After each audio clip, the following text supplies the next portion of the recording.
Good morning, Malacañang Press Corps. Happy Monday. Let's now have Presidential Spokesperson Salvador Panelo. Good morning. Maricel, long time no see. Questions, MBC? Maricel, you have question? Oo nga, bumawi ka. Sir, hi, good morning. Nabinyagan ako. Sir, what's the palace position on calls from different government officials for the resignation of the UP Regent because of UP Regent, sir? Bakit daw? Farolan, because of his post about some Ateneo players with regards to sa UAAP, sir. Who's asking for resignation? Senator Nancy Binay, Senator Pangilinan. I think the call for resignation, we leave it to the discretion of the person subject of the call. But given that he's an appointed, will you... Even then, I mean, fairness only dictates that it's the person subject of their call for resignation. He should decide for himself whether or not there is a validity for the call or not. Pia? Follow-up, Pia? May follow-up questions? Okay. Yes. Julie. Julie, Sir, I think the context of calls for resignation for UP Regent Spocky Farol is that he called for violence against some Ateneo players in the light of the ongoing UP Ateneo match in the UAAP. Now, some are saying that since that he's a presidential appointee, it's very unbecoming and it might reflect on his, being an appointee of the president. So, what's your take on this? I think we should give the person the benefit of the doubt. Let him explain himself. That's what we call due process and the rule of law. He said, sir, that it was in jest. Do you think that violence against university athletes should be? I think there should be a body that will objectively investigate that incident so that the finding will come out. A body to be created by Malacañang, sir, or you're leaving it up to UP? We'll leave it to UP because it happened there. We always respect the independence of any entity in this country. Thank you, sir. Okay, other issue? Pia? Sir, the AFP says that it will formally recommend to President Duterte the extension of martial law, and the PNP has also expressed its support for the extension of martial law. The President has always said that he will abide with whatever the military officials will recommend. So, ibig sabihin po ba, sure na yung extension ng martial law with the recommendation of the AFP and the PNP? Of course, the President will always evaluate whatever recommendations that the AFP and the PNP will give him. But given the support of martial law in Mindanao, even by a Catholic bishop and the citizens there, the President may be persuaded to grunt, to approve the recommendation. But, of course, again, that is the prerogative of the President. Ano pa po ba yung mga considerations na iti-take ng Presidente po in deciding whether or not to extend martial law?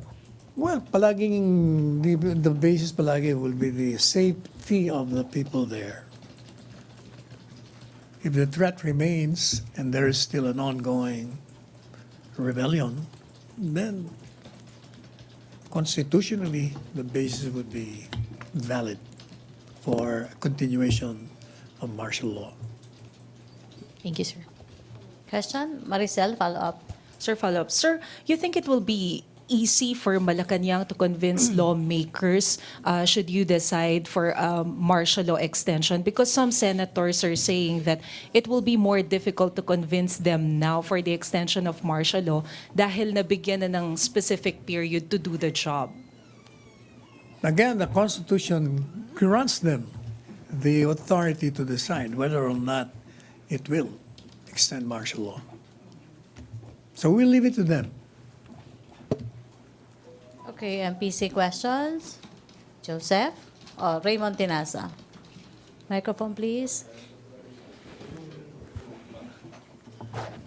Sir, good noon, sir. Sir, sabi ni General Albayalde, wala pa daw official directive to form or start forming yung Duterte Death Squad. Mino, kung meron kayong timeline on when do we expect na kung matutuloy talaga ito? As again, we said it earlier that it's an idea which the president has floated. So let it develop. Thank you, sir. Okay, questions? Joseph Morong. Sir, dun po sa forum ng stasyon ni Ina, No? ng stasyon ni Ina, some allies are saying, si Bato, si Ejercito, and Tolentino agree that the president should issue medical bulletins.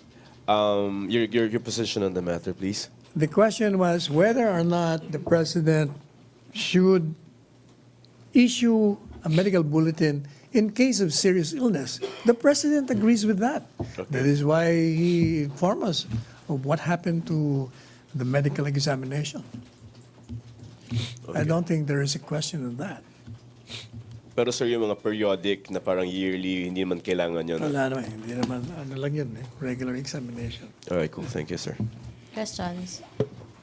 No more? MPC? Ina, no more? Rosalie Cos. Microphone. Hi sir, good morning po. Hi. Regarding po sa recommendation ng economic managers not to suspend yung second tranche, sabi po kasi ni Senator Sherwin Gatchalian, kapag wala pong satisfactory explanations ng economic managers, po pwede po nilang i-force ang economic managers na na ituloy ang suspension through the budget. Yun pong 2019 budget. So ano po yung reaction ng palace Well, I'm regarding? sure the economic managers have basis to make that recommendation. They are competent and able to explain themselves to the lawmakers.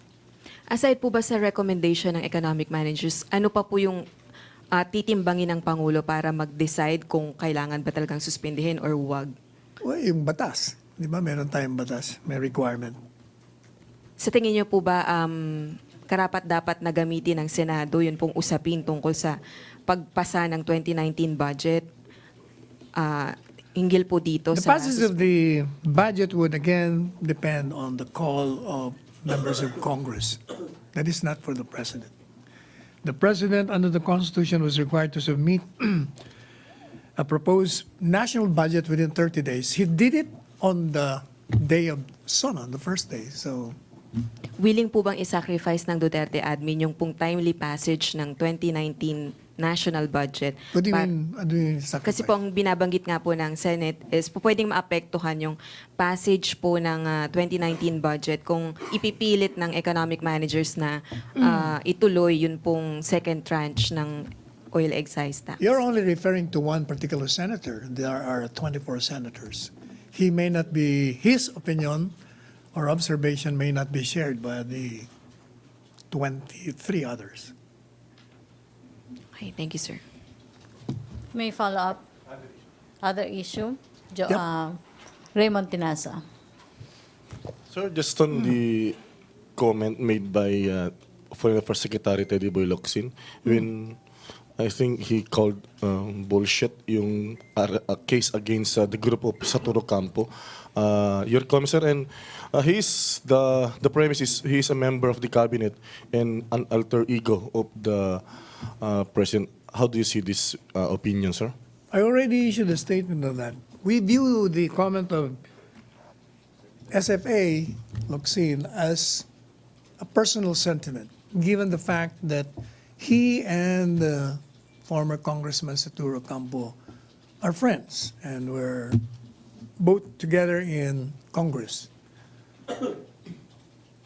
So he's allowed, or anybody of you guys in the official family is allowed to air your personal opinion, regardless if it is pro or against the stand of the administration? Again, I said his statement is a personal sentiment. it is not reflective of the view of the administration. Thank you, sir. Okay, MPC questions. No more? Christine? No more question? May tanong? O Joseph? Joseph Morong.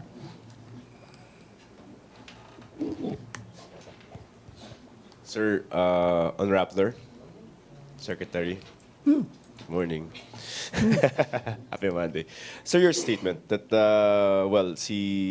Reza. Miss Reza, yes, saying that there's going to be a arrest warrant to be issued against her that stems from, I think, the tax evasion cases, and that they think that this is, of course, persecution from the government.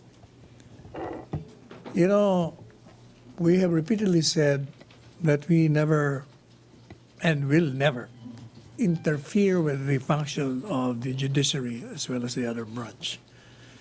If the judiciary finds probable cause for an information filed, then we have to respect the law on the matter. Ms. Reza has or is entitled to legal remedies under the law. And she has her lawyers, so I don't think she has a problem with respect to losing her liberty because she is precisely going to post bail.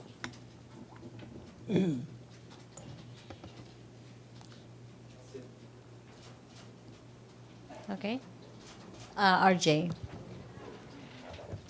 But do you agree, sir, that they are being persecuted? Oh, definitely not. How can they be prosecuted? It's a question of tax evasion. You violate tax laws and then you will be prosecuted. If you have a justifiable reason for so doing, or you will introduce evidence to show that it's not true, then you will be acquitted. Everyone is entitled to the presumption of innocence, and that includes everybody, including Ms. Reza. Okay, MPC. No more questions? Christine. Sir, but wala naman fears yung Malacañang that baka it will have a negative impact again pag yung ganitong merong arrest order No. against the president because he has been very vocal against Rappler. The stand of Malacañang is always, you violate the law and you will have to account for it. And the Constitution also says every person charged with a crime is presumed innocent unless proven otherwise by competent evidence beyond a reasonable doubt proof. Okay. That has been the policy and will always be the policy of the Duterte administration. So the president has nothing to do with it, sir. Oh, definitely. He has too many obligations to fulfill. As we said, we can hardly cope up with this man. He's always working. We are amazed at how industrious he is. MPC? Questions? No more? Ako naman kaya magtanong. Kailan ang party nyo? Hindi kayo nag-iimbita. Sir, there's a right time for it. This is the right time. There's so many parties para we can schedule. Are you going to hold it or we're going to hold it? You? So you're going to pay for it? Ano yung nakalagay doon sa...